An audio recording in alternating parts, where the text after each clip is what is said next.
할렐루야. 오늘도 예배하는 모든 처소마다 하늘로부터 주님의 은혜와 평강과 긍휼이 충만하게 임하기를 축원합니다. 교회 이야기는 언제나 즐겁습니다. 왜냐하면 우리 예수님께서 우리를 피로 값주고 사셨기 때문입니다.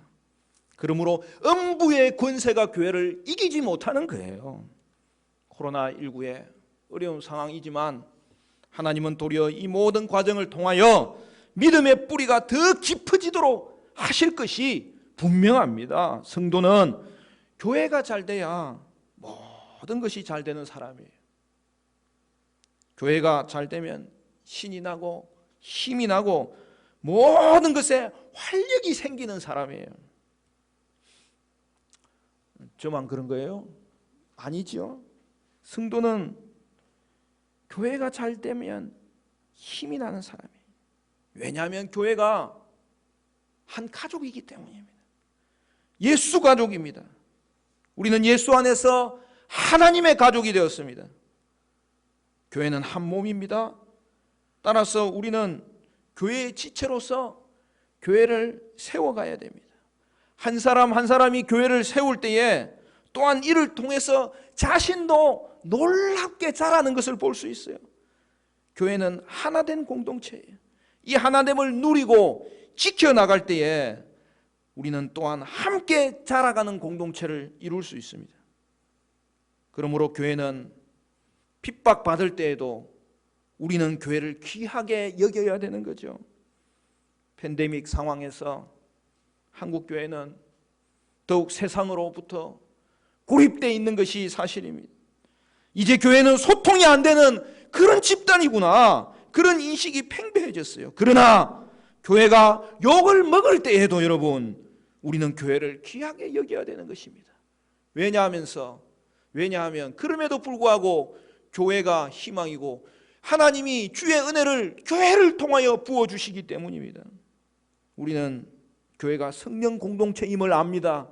성령님이 홀로 우리를 내버려 두지 않기 때문에 우리는 반드시 일어나게 되고요, 변화되게 되고 결국에는 하나님의 쓰임받는 그런 거룩한 자리에 이르게 되는데요, 성령께서 일하심을 믿고 오늘 저와 여러분은 성령을 의지하여서 다시 정화되는 그러한 교회, 다시 변화되는 교회, 다시 일어나는 교회를 세워야 되는 거예요.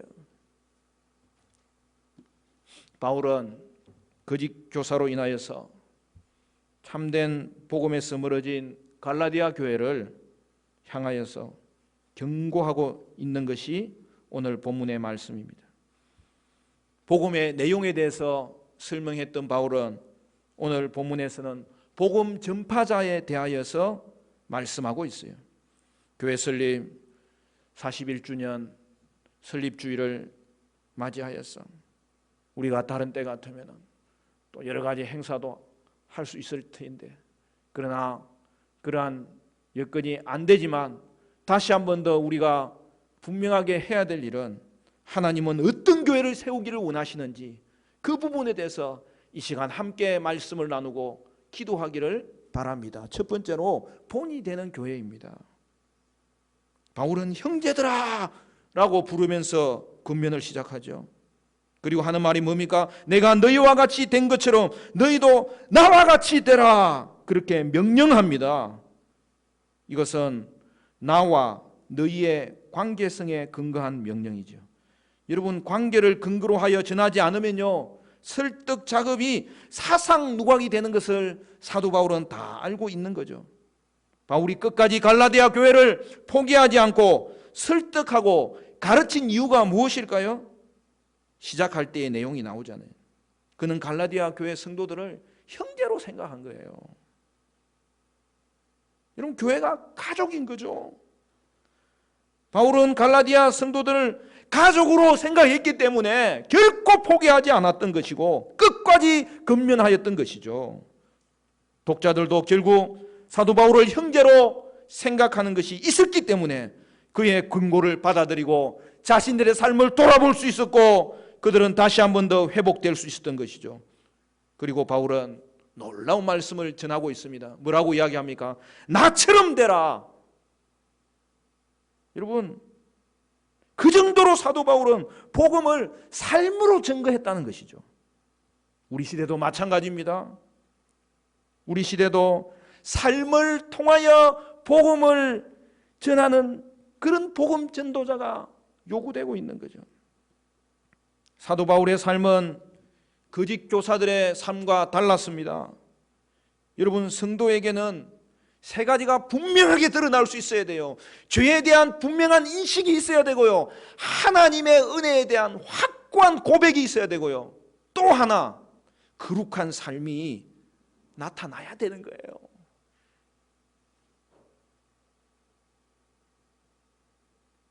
오늘 이 시대의 교회 문제는 바로 이거예요.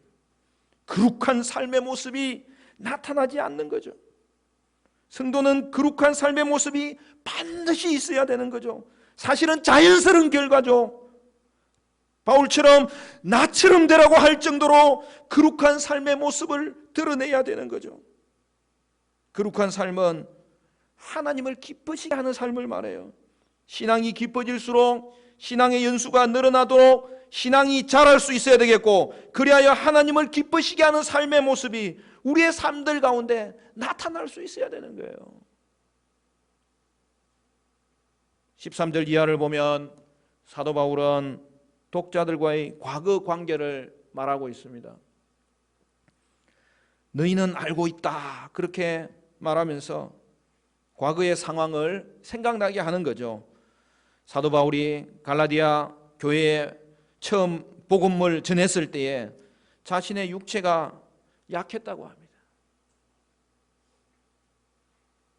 그것은 그 갈라디아 이 편지를 받는 그 독자들에게 호감을 줄 수 있는 그 어떤 모습도 바울에게는 없었다는 것이죠. 그런데 갈라디아 성도들은 바울을 업신여기거나 거절하지 않고 하나님의 사자처럼, 천사처럼, 예수님처럼 그를 대하였고 그를 영접했던 것입니다. 눈이라도 빼어줄 정도로 기쁜 마음으로 바울을 받아들이고 교제했던 것입니다. 여러분, 당시에는 순회 철학자들이 있었는데요, 그들이 어느 도시에 가면 청중을 얻어서 정착해야 되지 않습니까? 그렇게 하기 위해서는 화려한 웅변술이나 호감이 갈 만한 외적 모습 같은 사람들을 사로잡을 만한 매력이 있어야 했습니다. 청중을 얻어야 된다는 입장에서는 사도 바울도 역시 그러한 모습이 필요했던 것 아닙니까? 그러나 바울에게는 그런 모습이 어디에도 없었는데도 갈라디아 성도들은 바울을 영접한 것입니다. 여러분, 어떻게 이런 일이 일어날 수 있습니까? 첫째는 성령의 능력이죠. 성령은 단지 외모를 통해서 역사하시는 분이 아니라 진리의 말씀을 통해서 역사하시는 분이기 때문입니다. 또한 바울의 선교지에는 이적도 일어났던 것으로 보여요. 둘째로는 바른 복음이죠. 바울은 진리의 복음을 전했으므로 그들에게 믿음이 생기게 한 것이죠. 여러분, 복음을 전할 때에 성령이 역사하는 거예요. 그러므로 성령을 경험하는 것과 예수를 믿는 것은 동일한 개념이고 함께 일어나는 현상이에요. 세 번째로는 독자들의 열심이죠. 하나님의 일하심에 대하여 독자들은 잘 반응했던 거죠. 그들은 복음을 전해 들었을 때에 자신들의 죄인됨을 돌아볼 수 있었고, 거기서 더 이상 주저하지 않고 바울의 복음을 받아들일 수 있었던 것이죠. 여러분, 복음 전도자와 복음의 내용은 때려야 뗄 수 없는 밀접한 관계를 가지고 있는 것 아닙니까? 그러므로 여러분, 메신저와 메신저는 그 간극이 없어야 되는 거예요. 복음 전도자는 복음의 내용에 대한 보증이죠. 그리고 또한 참된 복음을 전할 때에 그는 참된 복음 전도자로 인정받을 수 있는 것이죠. 그런데 거짓 교사의 모습은 무엇입니까? 15절 이하에서 사도 바울은 독자들과의 현재 관계에 대해서 말씀합니다. 현재의 상황은 과거의 상황과 너무나 달라졌습니다. 거짓 교사들의 유혹에 의해 갈라디아 성도들은 거짓 복음을 받아들였고, 그리하여 바울의 복음을 신뢰하지 않게 되므로 냉랭함을 넘어서 바울에 대한 적대감을 품게 된 것이죠. 결국 그들은 바울을 원수로 여긴 것이죠. 바울이 전한 복음을 저버림으로써 눈까지 빼어줄 것과 같은 그런 관계가 이제 원수처럼 변해버린 것입니다. 여러분, 이처럼 복음 안에서 하나가 되지 않고서는요, 모든 관계가 깨어져 버리는 겁니다. 모든 연합은 참된 연합으로 나아가지 못하는 것입니다. 여기서 바울은 거짓 교사들의 접근 의도가 결코 선하지 않다고 돌직구를 날립니다. 그들은 독자들을 위하는 척 열심을 내지만 사실은 독자들은 바울과 그 거짓 교사들은 독자들을 바울과 떼어내고 오직 자기들에게만 집중하도록 만드는 것이죠. 갈라디아서 6장에 가면은 갈라디아 교회의 문제가 무엇이었는지를 밝히는데요, 거짓 교사들은 할례를 통해서 그들을 유대인 만들려고 하였던 것입니다. 거짓 교사들은 갈라디아 성도들을 자신에게 속하게 하여서 자기 소유로 만들려 했던 것입니다. 여러분, 참된 목자와 거짓 목자의 차이가 뭐예요? 그들의 열심은 좋은 뜻이 아니라는 거예요. 오늘 본문에 보십시오. 오직 너희를 이간시켜 그들에게 대하여 열심을 내게 하려 함이라. 거짓 교사는 그리스도에게 열심 내도록 만드는 자가 아니라 자신들에게 열심 내도록 만드는 자예요. 여러분, 이것이 이단의 특징 아닙니까? 참된 목자는 성도를 그리스도인 되도록 만드는 자이고, 거짓 목자는 성도를 자기 사람 되게 만드는 거죠. 참된 목자는 성도들을 결국에 그리스도께 인도하는 자인데, 거짓 목자들은 그들을 유혹하여서 오직 자기 유익을 위해서 자기 사람 만들려고 했던 것으로, 그것은 결코 그리스도를 위한 일이 아니었다는 사실이죠. 그런데 바울은 어떻습니까? 거짓 교사들은 독자를 이용하는 자이지만 사도 바울은 갈라디아 교회의 유익만을 생각하며 오직 그것만 바라보며 살았던 자입니다. 두 번째로 그리스도의 형상을 이루는 교회입니다. 19절 이하에서 사도 바울은 독자들의 태도 변화를 촉구하고 있습니다. 여기서 바울은 갈라디아 성도들을 향하여 이제는 나의 자녀들아 라고 부르면서 시작합니다. 여러분, 사도 바울은 부모의 심정으로 갈라디아 성도들을 대하고 있는 것이죠. 여러분, 이 말이 사실인 이유는 사도 바울이 저들에게 복음을 전함으로 그들을 영적으로 낳았기 때문 아닙니까? 바울은 독자들과의 관계를 아버지와 아들, 부모와 자녀의 친밀한 관계로 묘사하고 있는 거죠. 이것은 독자들을 수단으로 생각하는 거짓 교사들과 다르게 바울의 따뜻한 관심을 보여주고 있는 것입니다. 바울은 갈라디아 성도들을 그 안에 그리스도의 형상이 만들어지기 위해서 다시 해산하는 수고를 하는 그러한 대상으로 여겼던 것이죠. 바울의 관심에는 성도밖에 없어요. 구체적으로 어떤 관심입니까?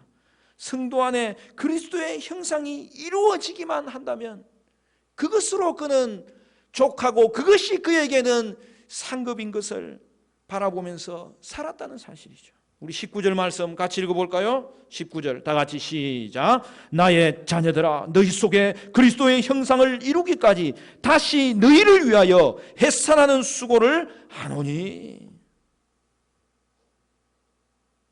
여러분, 바울에게는 예수님 생각과 성도 생각과 교회 생각밖에 없었어요.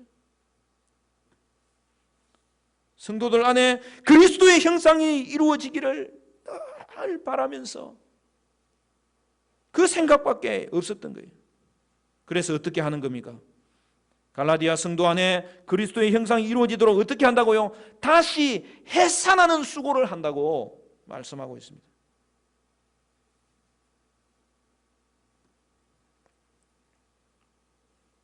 여러분 힘든 일이 많지만은 힘든 일 중에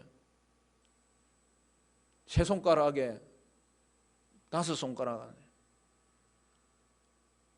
어떤 면에서는 한 손가락에 드는 게 뭐예요? 해산하는 수고죠. 여러분 이것이 참된 복음을 전하는 참된 목자의 모습입니다. 그렇기 때문에 그는 갈라디아 성도들을 향하여 사랑으로 근면하였고 또한 단호하게 명령할 수 있었던 거죠. 여러분 복음의 진리를 전할 때에는 엄중하게 전해야 됩니다. 지나가는 말로 할 것이 아니라 가볍게 할 것이 아니라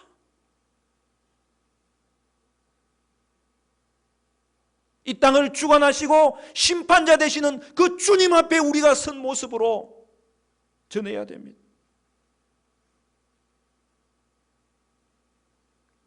그리하여 복음 안에서 다시 자라나도록 하는 것이 그들에 대한 사도 바울의 진정한 사랑이었기 때문입니다. 마지막 세 번째로 산모의 심정으로 수고하는 교회입니다. 여러분 바울은 해산하는 수고로 갈라디아 교회를 낳았습니다. 그러나 거기에서 그치지 않습니다.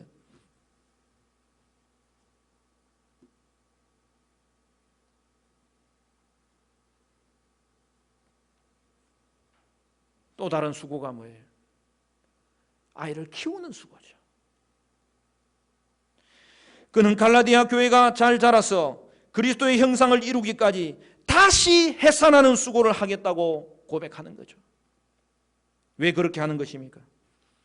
그리스도의 형상을 이루는 것이 구원받은 성도의 목표이기 때문입니다. 모든 은혜는 이것을 우리에게 이루어 주시려고 하나님께서 허락하신 것이고, 그리고 이것을 이룰 때에 거기에 모든 하나님께서 주시려고 하는 참된 은혜가 나타나기 때문입니다. 여러분 이것이 또한 교회의 목표 아닙니까? 그러므로 사랑하는 성도 여러분, 우리 화정충교회 가족 모두는 여러분 안에 그리스도의 형상이 이루어지도록 계속 자라고 또 자라나는 역사가 있게 되시기를 주님의 이름으로 간절히 축원합니다. 또한 성도들이 그리스도의 형상으로 자라도록 이 일을 위해서 산모의 심정으로 수고하는 성도들이 많아지고 또 많아지기를 간절히 축원합니다. 여러분 흥미로운 것은 바울은 독신이었잖아요. 평생 독신으로 살았잖아요. 그런데 산모의 심정을 어떻게 알았을까요?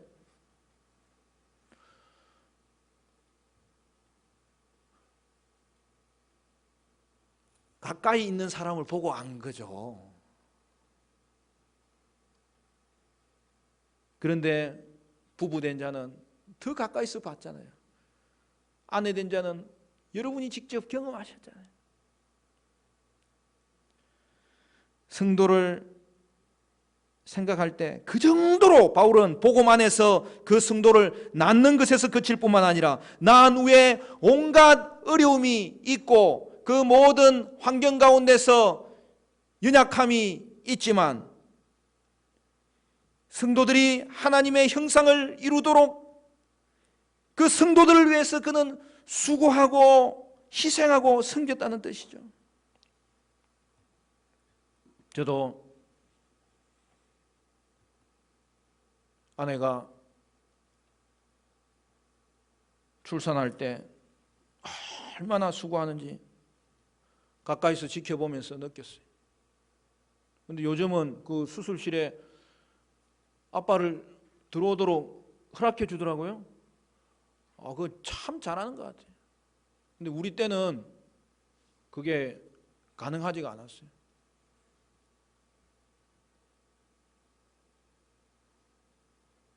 들어가서 손이라도 잡아주고 싶은데 그러면 뭐 방해가 되기 때문에, 아니면 옆에 있음만이라도 주고 싶은데 누가 그러더라고. 옆에 있으면 욕 엄청 먹는다고.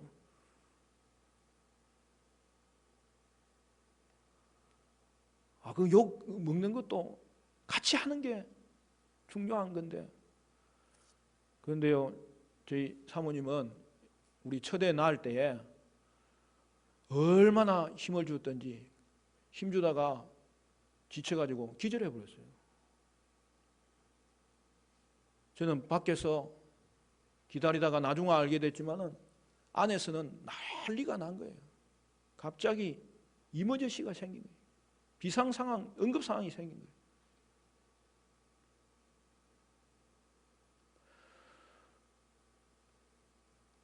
그 기억을 못 하는데 그냥 몽롱하게 온 주위가 부산하고 자기도 정신이 없고, 그래 나중에 간호사가 기뜸을 해주기를 의사 선생님이 얼마나 놀랬던지 배 위에 올라탔다는 거예요. 물론 수술로 넘어가면 또 2차로 갈 수 있겠죠. 그러나 응급으로 한번 해보려고.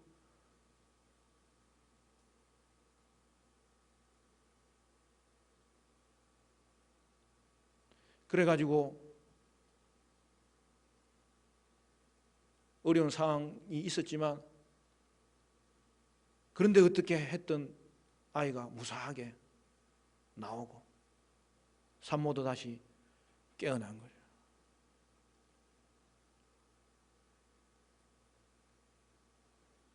제가 이 말을 하려는 이유는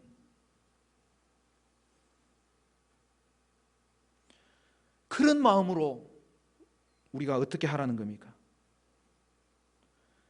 성도들의 영적 성장을 위해서 수고하라는 것이 오늘 사도 바울이 우리에게 전하는 교회를 향한 말씀이고, 오늘 하나님께서 주님의 교회 가운데 원하시는 모습이라는 거죠. 이것이 바로 우리가 교회 설립주일을 맞이하면서 다시 한 번 더 주님 앞에 은혜를 간구하는 내용입니다. 주님, 우리 교회를 그러한 모습으로 이끌어 주옵소서. 그리스도의 형상이 이루어지도록 그러한 비전을 결코 포기하지 아니하고 헌신하며 서로 격려하며 인내하며 그렇게 양육하는 교회가 되게 해달라고. 여러분, 오늘 이 시대에 우리 교회도 바울처럼 다시 산모의 심정으로 수고할 수 있다면 성도들 안에 그리스도의 형상이 이루어지는 이 놀라운 일을 위해서 더 훈련하고 양육되고 변화되고 회복되는 일이 반드시 일어나게 될 줄을 믿습니다. 코로나19 상황으로 제자훈련 할 수 없는 게 정상적으로 할 수 없기 때문에 참 안타까움이 많아요. 가정교회 모임을 제대로 모이지 못하는 게 참 안타까운 일이. 그래도 여러분, 톡으로 줌으로 우리 소그룹 우리 가지는 우리 부서들도 있고 최선을 우리가 다하고 있습니다만은, 여러분, 제자훈련은 그리스도의 형상을 이루도록 우리가 훈련하는 그러한 자리고요. 우리 가정교회 모임은 말씀의 은혜를 나눔으로 그리스도의 형상을 이루는 자리까지 함께 나아가기 위해서 우리가 함께 양육받는 자리이기 때문에 그 모임은 얼마나 귀한 모임인지 몰라요.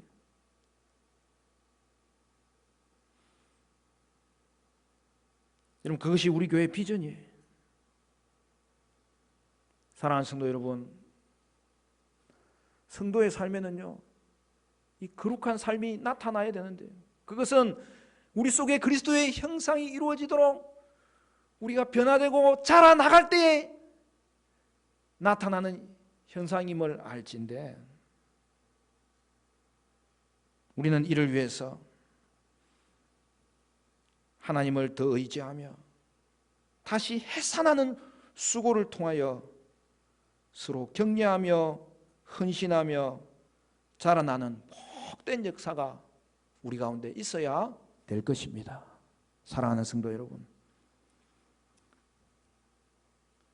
우리가 예수 가족으로 형제를 위하여, 자녀를 위하여, 산모의 심정으로 수고하여서 그리스도의 형상으로 변화되는 놀라운 역사가 일어나기를 바라고, 또한 다른 성도들이 그의 형상으로 변화되도록 하는 일에 쓰임받는 이 복된 은혜의 역사가 저와 여러분 가운데 있게 되시기를 주님의 이름으로 간절히 축원합니다.